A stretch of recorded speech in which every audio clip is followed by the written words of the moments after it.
രാജവംശം എന്ന് പറയും. വേട രാജവംശമാണ് പറയുക. ഞങ്ങൾക്കിവിടെ വയനാട്ടിൽ 18 കോട്ടയുണ്ട്. പിന്നെ ഞങ്ങൾ ശരിക്കും പറഞ്ഞാൽ വേടൻ കോട്ടയത്തെ ആൾക്കാരാണ്. ഇവിടുന്ന് തമിഴ്നാട്ടിൽ പോകും.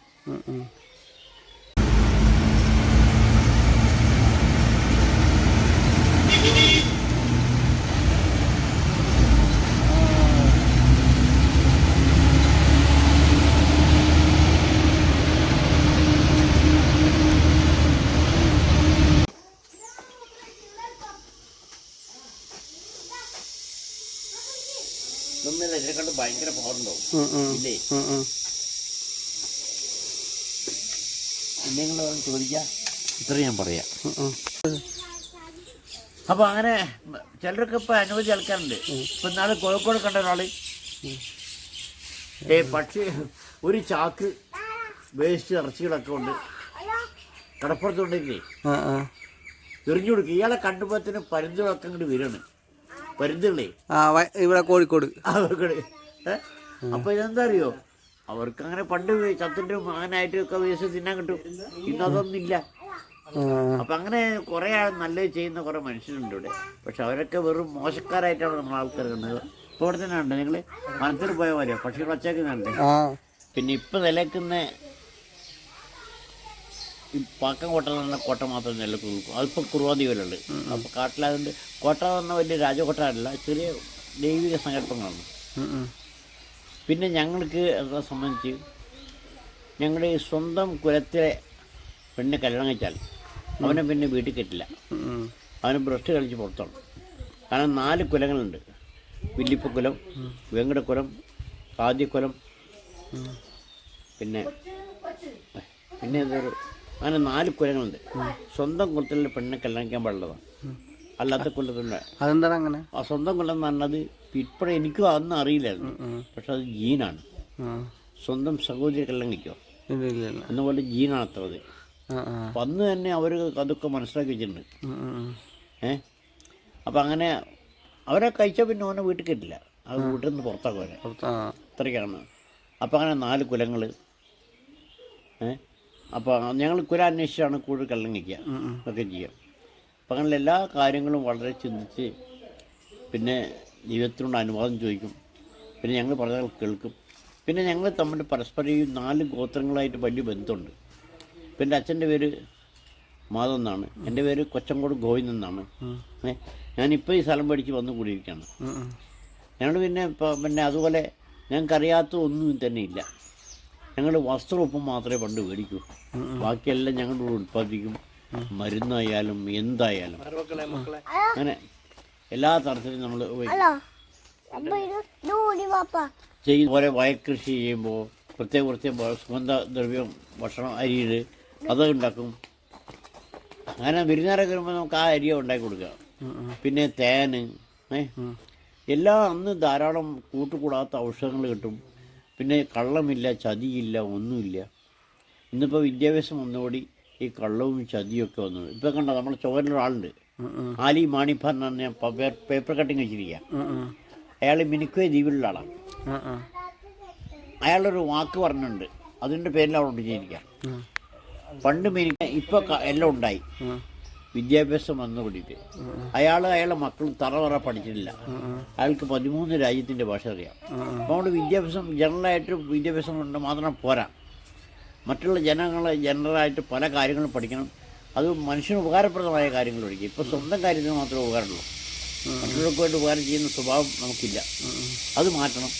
ഇപ്പോൾ നാളെ തന്നെ ഞാനൊരു മീറ്റിങ്ങിൽ പറഞ്ഞു, നിങ്ങൾ ഈ ആദിവാസിനെ കണ്ടുപഠിക്കണം. കാരണം അവർക്ക് ഒരു പരിധിയിൽ ജീവിക്കാൻ അവിടെ അങ്ങനെ കണ്ടമാനം സമ്പാദിക്കുന്നില്ല. നിങ്ങളൊക്കെ വന്നിട്ടിപ്പോൾ ഞങ്ങളീ വേണ്ടതൊക്കെ പഠിപ്പിക്കും. നമ്മൾ ചിന്തിക്കണം. നമ്മൾ ഓരോ ദിവസവും കിടക്കുമ്പോൾ ഞാൻ ഇന്ന് എന്ത് ചെയ്തു. ഇപ്പം നമ്മൾ നിസ്സാര കാര്യം എല്ലാവരും പറയും സമയമില്ല. ഇപ്പോൾ പ്രധാനപ്പെട്ട ഒരു ഉറക്കം 8 മണിക്കൂർ, ജോലി ചെയ്യാൻ 8 മണിക്കൂർ, 16 മണിക്കൂർ കഴിഞ്ഞില്ലേ, ബാക്കി 8 മണിക്കൂറില്ലേ, ബാക്കി 1 മണിക്കൂർ എന്താ ചെയ്യുന്നു? സമയമില്ല എന്ന് പറയും. കാരണം നമ്മൾ സമയം ഉണ്ടാക്കല്ല, നമുക്ക് വേണ്ടി സമയം ഉണ്ടാവില്ല. അപ്പോൾ എല്ലാ വിദ്യകളും എല്ലാ ഇതും നമ്മൾ സ്വയം മറ്റുള്ള ആശ്രയിക്കാതെ പഠിച്ച് ഞങ്ങൾ ഒരു എനിക്കതറിയാം ഇതറിയാം നമ്മൾ പറയാനല്ല, ആവശ്യപ്പെട്ട് വരുമ്പോൾ അവർക്ക് വേണ്ടി ചിന്തിക്കും. അല്ലാതെ നമ്മൾ പൈസയ്ക്ക് വേണ്ടി ചെയ്യില്ല. പൈസ എന്ന് പറഞ്ഞാൽ അതാണ് പ്രധാനം, എല്ലാം പൈസയാണ് പ്രധാനം. പക്ഷെ പൈസ പ്രധാനമല്ലേ, വേണം. പക്ഷെ അതിനൊരു പരിധിയുണ്ട്. ഇപ്പോൾ ഞാൻ തന്നെ പക്ഷികൾക്ക് ഭക്ഷണം കൊടുക്കുന്നത് ഒരു ദിവസം 300 ഉറുപ്പ്യാണ്. അത് എനിക്ക് പെൻഷനുണ്ട്, കാര്യങ്ങളൊക്കെ ഭംഗിയാണ്. പിന്നെ ഒരു ദിവസം പൈസ ഇല്ലാന്ന് വിചാരിച്ചിട്ട് മുടങ്ങുന്ന ദിവസമല്ല. കാരണം അപ്പത്തിന് വന്ന് പൈസ എത്തും ഇവിടെ. അപ്പോൾ നമ്മൾ ചെയ്യുന്ന പ്രതിഫലം വീക്ഷിക്കാതെ കർമ്മം ചെയ്യുക. ഇപ്പോഴും ഞാൻ നല്ല ജോലി ചെയ്യും. നമ്മൾ ജോലി ചെയ്യാതെ ഒരു സമയം നിൽക്കരുത്. ജോലി ചെയ്യാതെ നിൽക്കുമ്പോഴാണ് നമുക്ക് വേണ്ടാത്ത പല വിചാരങ്ങളും. അവൻ്റെ വീട്ടിൽ എന്തെങ്കിലും അത് കക്കണം, അതല്ലെങ്കിൽ പറ്റിക്കണം, അത് വേണം, എനിക്ക് വണ്ടി വേണം, കാറ് വേണം, ഇങ്ങനെയൊക്കെ തോന്നുക. നമ്മൾ ജോലി ചെയ്ത് കർമ്മം ചെയ്തുകൊണ്ടിരിക്കും, പിന്നെ അങ്ങനത്തെ മനോഭാവങ്ങളൊന്നും തോന്നില്ല. നല്ലതായി ജീവിക്കാനുള്ള മനോഭാവം തോന്നും. പിന്നെ നമുക്ക് നല്ല ആരോഗ്യം കിട്ടും. അപ്പോൾ ഇങ്ങനെയുള്ള കുറേ കാര്യങ്ങൾ, ഗോത്രങ്ങൾ. ഇപ്പോൾ എന്നാളെ ഇപ്പോൾ എൻ്റെ ഭാര്യൻ്റെ അടുത്തിൻ്റെ മകളെ കിട്ടിയാണ് സിക്കിമിലൊക്കെ പോയി വന്നു. അപ്പോൾ അവിടെ ഇളച്ച അവിടെയൊക്കെ മനുഷ്യർ ഏത് സമയം ജോലി ചെയ്യും, വയസ്സായ നോട്ടമില്ല. പണ്ട് ഞങ്ങൾ ആൾക്കാരൊക്കെ അങ്ങനെയായിരുന്നു. അപ്പോൾ എല്ലാ ഗോത്രത്തിനും ആരെയും ആശ്രയിക്കേണ്ട ആവശ്യമില്ല. അവരവർക്ക് തന്നെ മരുന്നുകളും കാര്യങ്ങളൊക്കെ അറിയാം. ഇപ്പം നമ്മൾ നിസ്സാര കാര്യം ഒന്ന് ചിന്തിച്ചാൽ മതി. ഇപ്പം നിങ്ങൾ പട്ടണത്തിലായതുകൊണ്ട് നിങ്ങൾക്കതൊന്നും ശ്രദ്ധിക്കാൻ കഴിയില്ല. ഇപ്പോൾ ഞങ്ങളുടെ ഇപ്പം ഒരു നായ പെട്ടെന്ന് അതിന് അസുഖമായാൽ അതുപോയി ഒരു ഇല വള്ളിയോ പുല്ലൊക്കെ തിന്നും. കാരണം അതിന് മരുന്നിനെ അറിയാം. അതുപോലെ നമുക്കും ഇവിടെ പണ്ട് ഡോക്ടർമാരോ ഇതൊന്നുമില്ല, ഡോക്ടർമാരെ കണ്ടിരിക്കാറില്ല. ഇന്നിപ്പോൾ രോഗം ഉണ്ടാക്കിയിട്ട് മരുന്ന് കൊടുക്കുന്ന സംവിധാനമുണ്ട്. കാരണം അവർക്ക് വല്ല പൈസയൊക്കെ ഉണ്ടില്ലേ. അപ്പം അങ്ങനെയുള്ള ഇതൊക്കെ മാറണം. നമ്മൾ കുറേ മേളോട്ട് ചിന്തിക്കാതെ താഴോട്ട് നോക്കിയിട്ട് പല ഗോത്രങ്ങൾ അവരെന്താ അങ്ങനെ, ഇവരെന്താ എങ്ങനെ, അയാളെന്താ അങ്ങനെ ചിന്തിച്ച് നമ്മൾ ജീവിച്ചാൽ. ഇപ്പോൾ ഞാൻ കോളേജുകൾക്ക് ചിലപ്പോൾ സംസാരിക്കാൻ വിളിക്കും. ഞാൻ പറയും, നിങ്ങളെ ഈ വാട്ട് ക്വാളിഫിക്കേഷൻ എന്ത് പഠിച്ചു? ഞാൻ പറയുന്നത് ഇംഗ്ലീഷാണ് ആകെ. അപ്പോൾ നിങ്ങൾ വയറ്റുപഴപ്പിന് വേണ്ടി സിലബസ് പഠിച്ചുകൊണ്ട് കാര്യമില്ല, മറ്റുള്ള പല കാര്യങ്ങളും പഠിക്കണം.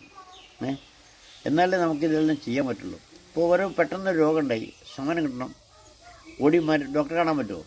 വണ്ടി വേണ്ടേ? അപ്പോൾ അടുത്ത് നമുക്ക് അറിഞ്ഞിരിക്കണം അതിനുള്ള പ്രാഥമിക ചികിത്സകൾ. അത് ആ തരത്തിൽ വിദ്യാഭ്യാസ സംവിധാനമോട് ചെയ്യണമെന്നാണ് ഞാൻ പറഞ്ഞത്. അപ്പോൾ അതാണ് ഇപ്പോൾ പഴശ്ശി കോളേജിൽ പോയപ്പോൾ ഞാൻ പറഞ്ഞു, ഇന്നത്തെ വിദ്യാ സംവിധാനം തെറ്റാണ്. അപ്പോൾ പ്രിൻസിപ്പൾ പറഞ്ഞു, അത് ഞാൻ കോച്ചാറിൻ്റെ ഭാഗത്താണ് പറഞ്ഞു. അപ്പോൾ അങ്ങനെയൊക്കെയുള്ള നമ്മൾ കുറേ കാര്യങ്ങൾ ജനറലായിട്ട് നമ്മൾ കുട്ടികളെ പഠിപ്പിക്കണം. ഇതിപ്പോൾ കുട്ടികൾക്ക് എന്താണെന്ന് തന്നെ അറിയില്ല. ഇപ്പോൾ അന്നം വരുത്തിന് അന്നം ഉണ്ടാകുന്നത് നെല്ല് കൃഷി, നെല്ല് എന്താ അറിയില്ല, നെല്ലിടാ മര്യാദ, അങ്ങനെയുള്ള ഓരോ കാര്യങ്ങളും നമ്മൾ മനസ്സിലാക്കുന്നുണ്ട്. അപ്പോൾ ഇങ്ങനെ ഞങ്ങൾ എല്ലാം. പക്ഷേ ഇന്ന് ഞങ്ങളുടെ ഗോത്രത്തിലുള്ള ആൾക്കാർക്ക് എന്നെ ഒന്നും അറിയാതായി കിടക്കുക. കാരണം അവരും ഇപ്പോൾ ധർമ്മസംഘടനയിലേക്കാ വേറെയുള്ള ആൾക്കാർക്ക് എവിടെ നിന്നൊക്കെയോ വന്ന് എന്തൊക്കെയോ പഠിപ്പിച്ചു. ഇപ്പോൾ നെല്ലത്തുള്ളതിൽ പിന്നെ നിന്ന് പെട്ട പോലെയാണ് ആയിപ്പോൾ മനുഷ്യൻ. കാരണം കൈയുള്ള വിട്ടു, കക്ഷത്തുള്ളവും പോയി, ഒക്കെ ഉത്തരത്തിലുള്ള കിട്ടിയതുമില്ല എന്ന പോലെ ആയി എന്ന് പറയാം മനുഷ്യന്. അതാവരുത്. നമ്മുടെ ജീവിതത്തിലൊരു ലക്ഷ്യവും ദൃഢവും വേണം. പിന്നെ പരമാവധി മനസ്സുകൊണ്ട് പോലും ഒരാളെ ഉദ്ധരിക്കാൻ നോക്കരുത്. കാരണം അത് നമുക്കെല്ലാം വരും. അപ്പോൾ അതിൻ്റെ ഉദാത്തമായ തെളിവാണ് ഞാൻ. എനിക്കൊന്നും അറിയില്ല, പക്ഷെ എൻ്റെ അടുത്ത് എല്ലാം വരുന്നു. ഒരു അച്ഛനമ്മയൊക്കെ പകർന്നു തന്ന കാര്യങ്ങളാണ്. ഈ നമ്മൾ വേട്ടയാടുമ്പോൾ ശ്രദ്ധിക്കേണ്ട കാര്യങ്ങളൊക്കെ. ഇപ്പോൾ വേട്ടയാടുമ്പോൾ നമ്മളെന്താ പറയുന്നത്, ഇപ്പം ഞങ്ങൾ ആചാരങ്ങൾക്ക് വേണ്ടി ഞങ്ങൾ വേട്ടയാടുന്നു. ഞങ്ങളുടെ ആചാരങ്ങൾ തന്നെ കാട്ടിറച്ചി കിട്ടണം. ഇപ്പോൾ വേട്ടയാടാൻ പോയാൽ മൃഗങ്ങളെ കിട്ടിക്കൊള്ളുന്നില്ല. കാരണം അവിടെയും ആയസറ്റ മൃഗങ്ങളുണ്ടെങ്കിലേ കിട്ടുള്ളൂ. ഇപ്പം ഞങ്ങൾ വേട്ടയാടാൻ പോകുന്ന സമയത്ത് ചിലരെന്ത് ചെയ്യുന്നറിയോ, വളയ്ക്കെന്ന് അറിയും. നമ്മളിപ്പോൾ വളയ്ക്കെന്ന് തന്നെ വേറെ രീതിയിലാണ് ചിന്തിക്കുന്നത്.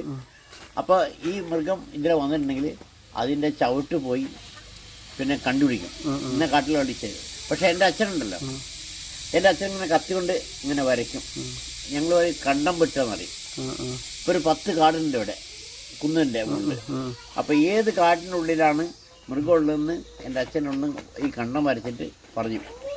അതെങ്ങനെ മനസ്സിലാവും? അത് ജോത്സ്യന്മാർ പോലെ തന്നെ അപ്പോൾ പറയുന്ന കാട്ടിൽ മൃഗമുണ്ട്, അവിടെ പോയിട്ട് ചിലപ്പോൾ കിട്ടും, ചിലപ്പോൾ കിട്ടില്ല. പിന്നെ അതുമാത്രമല്ല, ഈ നായാട്ട് ഞങ്ങൾ മൃഗത്തിനെ അങ്ങോട്ട് വിവരം അറിയിച്ചിട്ടാണ് നായാട്ട് വയ്ക്കുക. അപ്പോൾ ഞങ്ങൾ നായാട്ട് കാട്ടിൻ്റെ അടുത്ത് പോയിട്ട് നായ്ക്കളുണ്ടാവും ഇഷ്ടം പോലെ. അപ്പോൾ അവർ ആജ്ഞ കിട്ടിയാലേ കാട്ടിൽ കയറുള്ളൂ നായ്ക്കൾ. കാരണം ആജ്ഞ എന്ന് പറഞ്ഞാൽ എന്താണ്, അവിടെ പോയി തേട്ടം വിളിക്കും. കാരണം ഇവരെ കാട്ടിൽ കയറുന്ന പ്രവേശനം വിളിക്കും. അപ്പോൾ ഒച്ചര വിളിച്ച് പറയാം, ഹരിന്നൊക്കെ പറഞ്ഞിട്ട് തേട്ടം വിളിക്കുന്നതാണ്. അപ്പം ഞങ്ങൾ നാട്ടുകാർ വന്നിട്ട് ജീവനുള്ളവരൊക്കെ വേണമെങ്കിൽ രക്ഷപ്പെട്ടോ, ഞങ്ങളിവിടെ എത്തിയിട്ടുണ്ടെന്നുള്ള മൃഗങ്ങൾക്ക് മുന്നറിയിപ്പ് കൊടുക്കുന്ന. ഇന്നും അതും അറിയില്ല ഞങ്ങൾക്ക് തന്നെ. ഇപ്പം ഞാനിത് പഴയമായിട്ട് എൻ്റെ മുത്തച്ഛൻ വഴി ഇങ്ങനെ തൈ വഴി കിട്ടുകൊണ്ട് ഇപ്പോഴാണ് എനിക്ക് മനസ്സിലാകുന്നത്, ഈ ജനങ്ങൾക്ക് വേണ്ടി പറഞ്ഞു കൊടുക്കാൻ വേണ്ടിയാണ് അന്ന് ഇതൊക്കെ മനസ്സിലാക്കിയത്. അപ്പം ഈ പന്നി തന്നെ നമ്മൾ ധൈര്യമുള്ളതുണ്ട്. നമ്മൾ ചെല്ലുമ്പോൾ ഇങ്ങോട്ട് വന്ന് തള്ളിയിടും, നമ്മളെ ഇടിച്ച് തള്ളിടും. ബ്ലേഡ് വെക്കുന്ന പോലെ കത്തിക്കും.